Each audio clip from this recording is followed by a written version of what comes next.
అమ్మ పెట్టిన అన్నం తిన్నవాడు, అమ్మ వడ్డించిన అన్నం తిన్నవాడు జీవితంలో పరమ అదృష్టవంతుడు. ఎవరు పరమ దురదృష్టవంతుడు అంటే అమ్మ చేతి అన్నం తినేటటువంటి అదృష్టం లేనివాడు. అందుకేట ఒక్క అమ్మ అన్న 2 అక్షరాలతో ఉన్న ప్రాణిని తీసేయాలంటే లోకాలకి తల్లి అయిన జగదంబ కూడా భయపడుతుందట.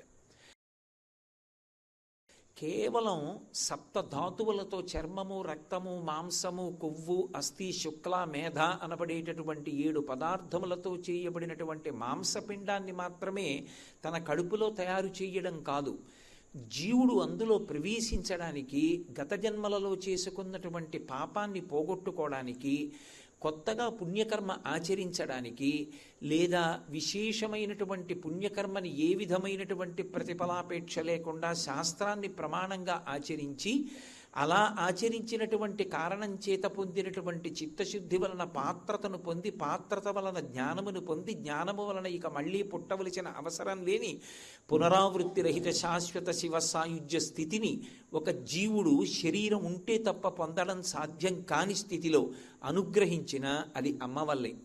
అమ్మ కడుపు కేవలం మాంసపిండం తయారు కావడానికి మాత్రమే కాదు, అమ్మ కడుపులో ఉండగా అమ్మ ఏది విందో, అమ్మ ఎంత ప్రశాంతమైనటువంటి స్థితిని అనుభవించిందో, అమ్మ దేని యందు అనురక్త అయిందో అవే లక్షణాలని పిండం కూడా పొందుతుంది అని, లోపల పెరుగుతున్నటువంటి పిండం విషయాల్ని వింటుంది, సంస్కారాన్ని పొందుతుంది అన్న విషయంలో ఏ విధమైనటువంటి అభ్యంతరము లేదు. మహాభారతంలో ఉత్తరాగర్భంలో ఉన్నటువంటి అభిమన్యుడు తండ్రి అయినటువంటి అర్జునుడు చెప్తున్నటువంటి పద్మవ్యూహం గురించి విన్నాడు అన్న విషయం పరమసత్యము అనడానికి ఇవాళ వైద్యశాస్త్రం కూడా అంగీకరిస్తుంది.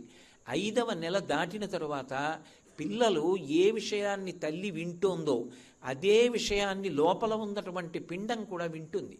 విని దాన్ని సంస్కారంగా ఏర్పాటు చేసుకుంటాడు. అందుకే మీరు మహాభారతం, రామాయణం లాంటి వాటిని పరిశీలనం చేస్తే శర్మిష్ఠ యొక్క కుమారుడికి శర్మిష్ఠ యొక్క లక్షణాలు వస్తాయి.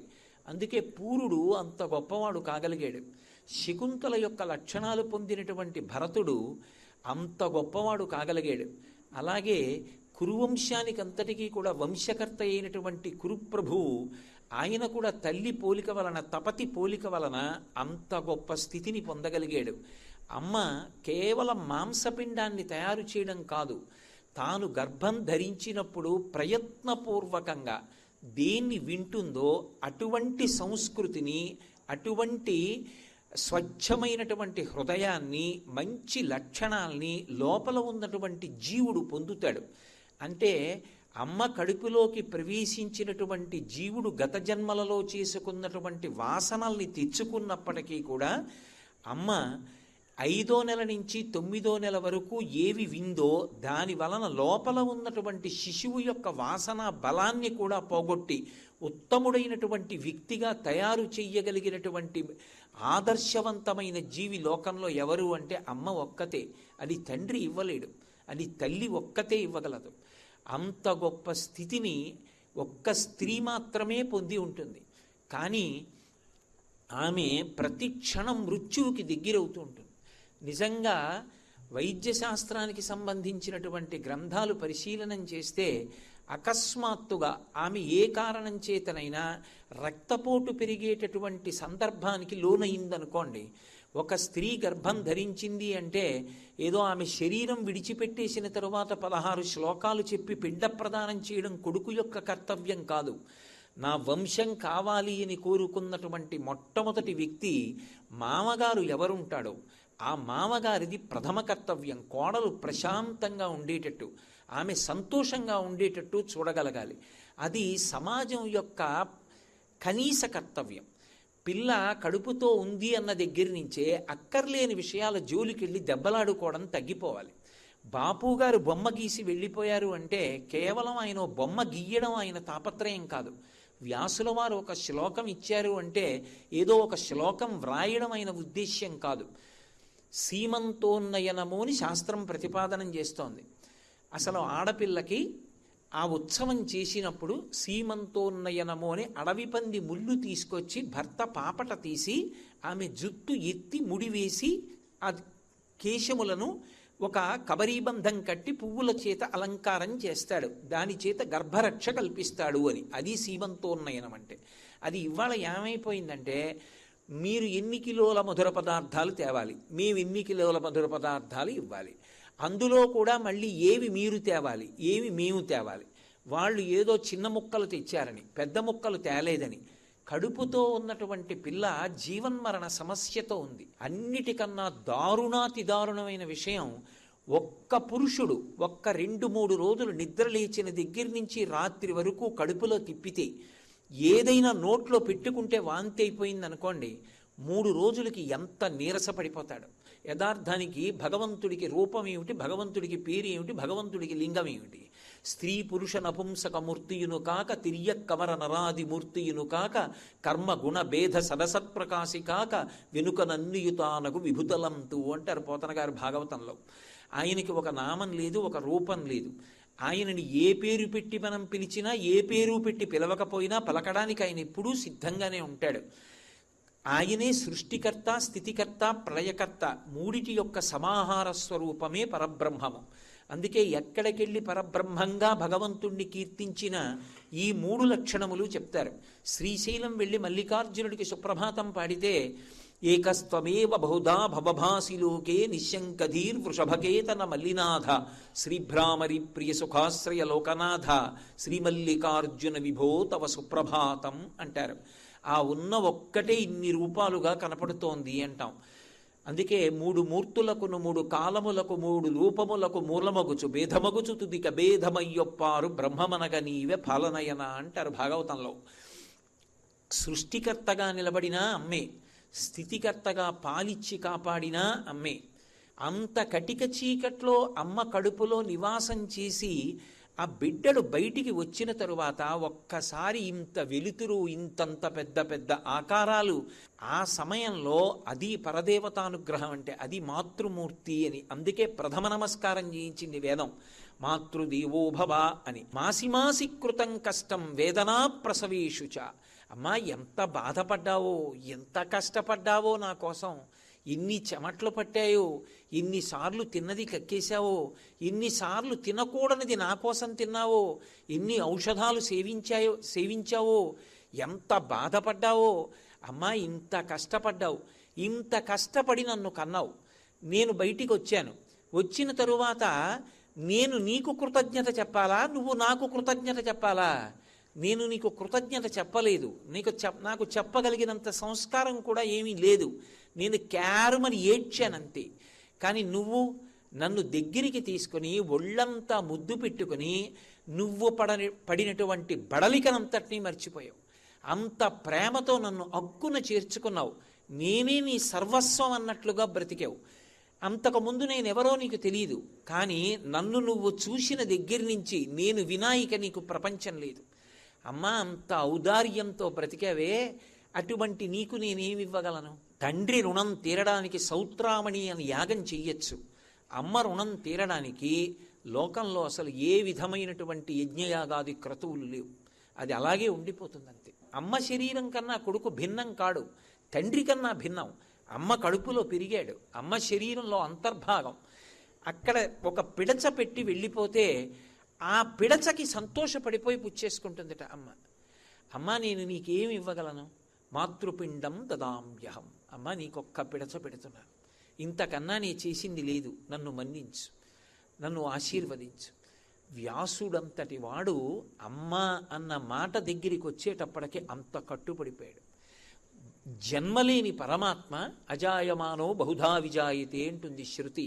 ఏ పాములెరుగక ఏ పారుమీటికి పశుల కాపరి ఇంట పాము కలిగే అంటారు పోతన గారు. ఈ జన్మనెత్తవలసిన అవసరం లేనివాడు పశువుల కాపరి ఇంట్లో జన్మనెత్తాడు అంటారు. ఏ తల్లి చనుబాలు ఎన్నడెరుగని ప్రోఢ తల్లి యశోద చన్నుల బాలు త్రవనిరిగే అంటారు. అమ్మా అని పిలిచినందుకు ఆఖరణ ఒక్క మాట అడిగింది, మనస్సీదతి మే కృష్ణ తవ కళ్యాణ వీక్షణి దర్శయస్వ రమానాథ జగదానందకారక అంది. యశోద, కృష్ణ, పెంచాను, పెద్ద చేశాను, ఇంత ఆడుకున్నాను, ఒక్క కళ్యాణం చూడలేదు.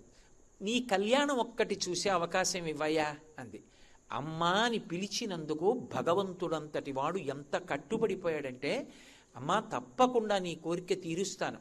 కృష్ణావతారంలో కళ్యాణాలు అయిపోయి అవి నేను కర్మ సంబంధంగా చేసుకునేవి కావు, ఇచ్చిన మాట పూర్తి చేయడానికి చేసుకుంటూ ఉంటాను.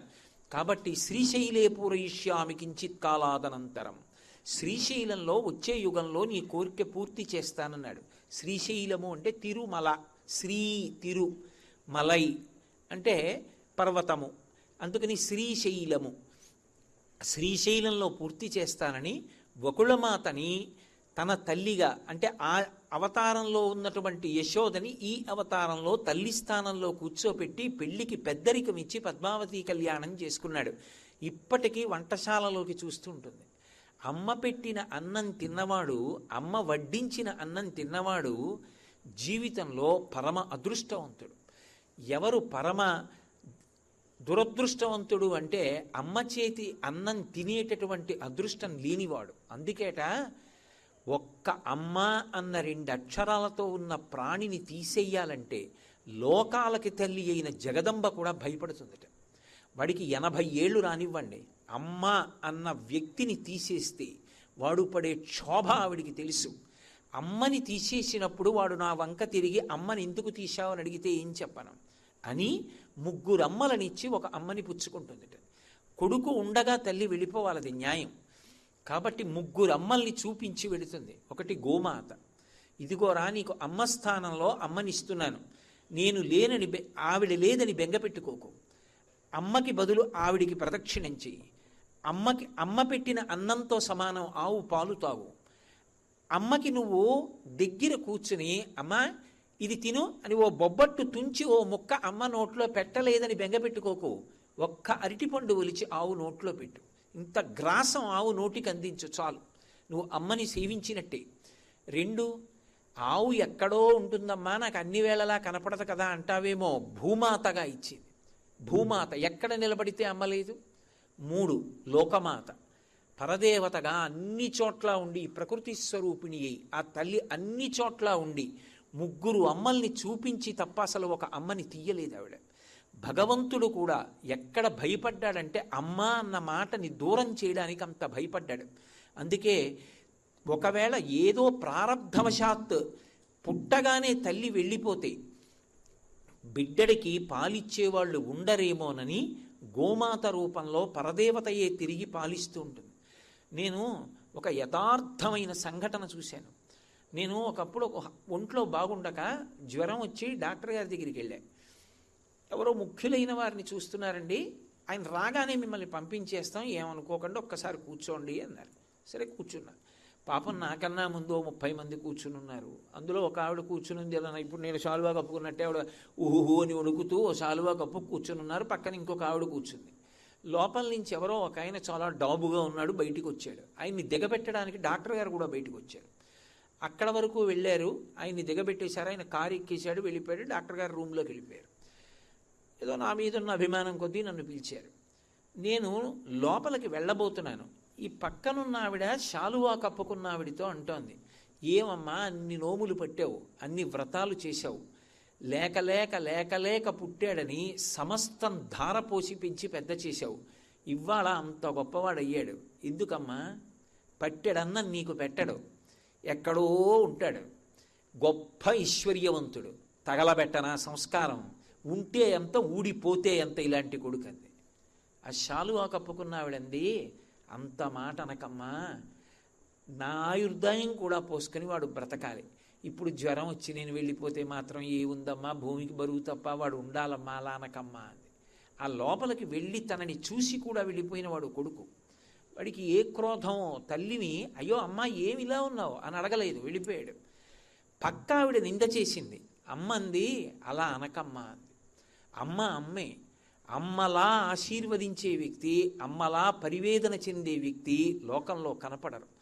నేను ఈ విషయం ఎన్నో మాటలు నా ప్రవచనాల్లో చెప్పాను. కానీ నా అదృష్టమేమో కానీ ఆ మాట విని చాలామంది తమ తల్లుల్ని వెనక్కి తీసుకొచ్చామని మా ఇంటికి వచ్చి చెప్పారు.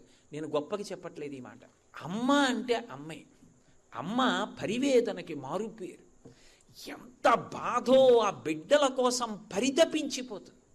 అటువంటి అమ్మకి ఏమిచ్చి రుణం తీర్చుకుంటాం? పిచ్చి తల్లి ఆఖరణ అడిగేది ఏమిటంటే, అది కూడా అడుగుతుందో అడగదో, పెట్టకపోయినా ఆశీర్వచనం చేసి వెళ్ళిపోతుందేమో. అమ్మ ఉడికిందో ఉడకలేదో, ఆ కుండలో అన్నం తీసి పిడత చేసి అక్కడ పెడుతున్నాను. ఇన్ని గుణములు కలిగిన దాన్ని. కాకినాడలో ఒకప్పుడు నన్ను ఒక వృద్ధాశ్రమానికి ఆహ్వానించారు. వాళ్ళు నేను సంపూర్ణ రామాయణ ప్రవచనాలు చేసినప్పుడు వృద్ధులు రోజు వచ్చేవారు. కానీ వాళ్ళు నన్ను ఒకసారి ఆశ్రమానికి రమ్మంటే నేను వెళ్ళలేదు. ఏ కారణం చేతనో ఉండిపోయాను చాలా కాలం. ఆ తర్వాత ఒకసారి చూడ్డానికి వెళ్ళాను. ఒక ఆవిడ పెట్టి సర్దుకుని బయట నిలబడి ఉన్నారు. నన్ను ఆ నిర్వాహకురాలు తీసుకెళ్ళి చూపిస్తున్నారు. ఇదిగోనండి ఈ గది, ఈవిడండి ఫలానా ఆవిడండి, ఫలానా ఆవిడండి అని చూపిస్తున్నారు. ఈవిడ పెట్టి సర్దుకుని ఉన్నారు. ఈవిడెవరండి పెట్టి సర్దుకుని ఉన్నారు అన్నాను. అంటే నిర్వాహకురాలు చెప్పలేదు, ఈవిడే చెప్పారు నాతో. ఆ తల్లింది, మా అబ్బాయి నన్ను ఇక్కడి నుంచి తీసుకెళ్ళిపోతున్నాడండి అయ్యా, అందుకని పెట్టి సర్దుకుని నించున్నానండి అన్నారు. ఓహో మంచిదే, పోన్లే పాపం ఇంటికి వెళ్ళిపోతున్నారు ఆవిడ, ఎంతో సంతోషంగా ఉన్నారు అనుకుని నేను వెళ్ళిపోయాను. వెళ్ళిపోయి ఆ వృద్ధాశ్రమం అంతా చూశాను. చూసేసి వెళ్ళిపోతున్నాను. నా 3 రోజులు అన్నం సహించలే నాకు. అందులో నన్ను ఒక పెద్ద గేటు దగ్గరికి తీసుకెళ్ళి అవతల గదిలోకి తీసుకెళ్లారు. ఇదేమిటని అడిగాను నేను. వాళ్ళు 30 మంది కలిసి ఉంటారు కదండి, ఇక ఆఖరి ప్రస్థానం, ఇక మళ్ళీ వాళ్ళు గదిలోకి రారు, ఇక అట్నుంచే వెనక గేటు తీసి పంపించేస్తాం రుద్రభూమికి. ఆ స్థితికి చేరిపోతే అక్కడికి తీసుకెళ్ళి గేటు వేసేస్తాం. ఎందుకంటే వీళ్ళు బెంగ పెట్టుకుంటారని ఇక వాళ్ళకి చెప్పాం. ఈ గదిలోకి వస్తే ఇంక వెళ్ళిపోయినట్టు లెక్కండి అన్నారు. నాకు ఎవరో కడుపులో చెయ్యి పెట్టి కిలికినట్టయింది. ఇంతమంది ఉండి ఆ గదిలోకి వెళ్ళిపోవడం, ఆ మహాభినిష్క్రమణం, పక్కన బిడ్డలు లేకుండా అని అన్నీ చూసి నేను బయటికి వస్తున్నాను. ఈవిడ అలాగే నిలబడింది. అప్పటికి 2 గంటలు అయిపోయింది. ఏమమ్మా మీ అబ్బాయి రాలేదా అన్నాను. నిర్వాహకురాలు నాతో అన్నారు. నేను ఊరుకున్నా ఏమో అనుకుని. సరే నేను బయటికి వెళ్ళిపోతుంటే ఉత్కంఠ కొద్దీ ఆవిడని అడిగా, ఏమిటమ్మా ఎందుకు అలా నించున్నారు ఆవిడ అని. అంటే అయ్యా ఆవిడ ఎంతో కష్టపడి ఎన్ని నోములో ఎన్ని వ్రతాలో పట్టి కొడుకుని కందండి, ఒక్కడే కొడుకు. ఆ దౌర్భాగ్యుడు తల్లిని దేవాలయానికి తీసుకెడుతున్నానని చెప్పి తండ్రి గారు శరీరం విడిచిపెట్టేసిన నెల కూడా అవ్వకుండా ఆ పిచ్చి తల్లికి ఊరు తెలియదు సందు తెలియదు ఈ ఊరు తీసుకొచ్చి, మా అమ్మగారు మాతో ఉండమంటున్నారు, మేమేదో దూరదేశాలు అవి వెళ్ళిపోతూ ఉంటాం, అందుకని చెప్పేసి డబ్బు కడుతున్నాను జాగ్రత్తగా చూడండి అని చెప్పేసి ఏకంగా 10 సంవత్సరాలకి డబ్బు కట్టాడండి. నేను అప్పుడప్పుడు వస్తూ ఉంటాను చూస్తూ ఉంటానని చెప్పాడు. చెప్పి వాళ్ళ అమ్మతోటి, అమ్మ నిన్ను గుడికి తీసుకెడతానని చెప్పాట. ఆవిడ్ని తీసుకొచ్చి కారులో దింపి, ఏది నాన్న గుడి అని అడిగారు ఆవిడ. ఇదేనమ్మా ఇప్పుడే వచ్చేస్తాను నేను, నువ్వు ఇక్కడే ఉండమ్మా, ఒక్కసారి ఇప్పుడే వస్తాను, కారు అక్కడ పెట్టి వస్తానని చెప్పి వాడు వెళ్ళిపోయాడండి. వాడు మాకు సంజ్ఞ చేశాడు ఈవిడేనని. మేము వెళ్ళి ఆవిడని లోపలికి తీసుకొచ్చాం. ఆవిడ మా అబ్బాయి వస్తాడు గుడి ఏది, మా అబ్బాయి వస్తాడు గుడి ఏది అని అడిగారండి నన్ను. ఒక అరగంట బాగానే ఉన్నారు, అంతలోనే ఆవిడకి పిచ్చి వచ్చేసిందండి. అరగంటలోనే ఆవిడ వచ్చి ఇప్పటికీ 7 నెలలైంది. ఆవిడ రోజు ఉదయం వేళ బయటికి వెళ్ళి పెట్టిట్టు కూర్చుంటుంది, మా అబ్బాయి వచ్చేస్తాడండి నన్ను తీసుకెళ్ళిపోతాడంటుంది. మధ్యాహ్నం భోజనానికి లోపలికి తీసుకొస్తాం, ఏడుస్తూ అన్నం తింటుంది. సాయంకాలం ఏదో మాత్ర ఇస్తాం, పడుకుంటుంది. మళ్ళీ సాయంకాలం పెట్టట్టుకుని వీధిలో కూర్చుంటుంది. చీకటి పడిపోతుంది, మీ అబ్బాయికి ఇవాళ రావడం కుదరలేటమ్మా, చీకటి పడిపోయింది అంటాం, మళ్ళీ పడుకుంటుంది. మీరు నమ్మండి నమ్మపోండి, పరమ పవిత్రమైన వేదిక మించి చెప్తున్నాను నేను ఈ మాట. నేను అది విని ఇంటికి వచ్చి 3 రోజులు అన్నం తినలేకపోయాను. అబ్బా ఇంత దారుణమా, మానవత్వానికే మచ్చ కదా అనిపించింది. అమ్మే, కొడుకు వచ్చి తీసుకెళ్తానన్నవాడు రాలేదని అరగంటలో పిచ్చెక్కింది ఆవిడికి. పెట్టి సర్దుకుని 7 నెలల నుంచి కూర్చుంటోంది ఆ పిచ్చి తల్లి. ఇదే విషయం నేను ధర్మసోపానాల్లో మాట్లాడుతున్నప్పుడు ఎస్విబిసి వాళ్ళు ప్రత్యక్ష ప్రసారం చేశారు. ఆ ప్రత్యక్ష ప్రసారంలో ఇది విని ఎందరో కొడుకులు వృద్ధాశ్రమాలకు వెళ్ళి తల్లిదండ్రుల్ని తీసుకొచ్చేశారు. వద్దు, మేము ఎలా ఉంటే అలాగే బ్రతుకుతాం తప్ప మా తల్లిదండ్రుల్ని దూరంగా ఉంచుకోమని. అది నా జీవితంలో నాకు ఒక భయంకరమైన విషయాన్ని చూడవలసి వచ్చినా అది చెప్పి ఉపకారం చెయ్యగలిగానేమో అని ఎక్కడో సంతోషం మిగిలిన ఇప్పటికీ నా జీవితంలో నాకు చాలా భయం ఏమిటి అంటే వృద్ధాశ్రమం చూడ్డానికి రమ్మంటే నాకు ఎంత భయం. అసలు వృద్ధాశ్రమం అవసరం ఏమిటి అన్న ప్రశ్న సంఘర్షణ బయలుదేరిపోతుంది నాలో. శరీరానికి గరిమనాభి స్థానం మారి విపరీతమైన నడువు నొప్పి వస్తుందట. అంత నడువు నొప్పి వస్తే 2 చేతులు ఇలా వేసుకొని ఆ బాధతో ఆవిడ ఇలా వెనక్కి వంగింది. నిజంగా మహానుభావుడు ఏ లోకంలో ఉన్నారో కానీ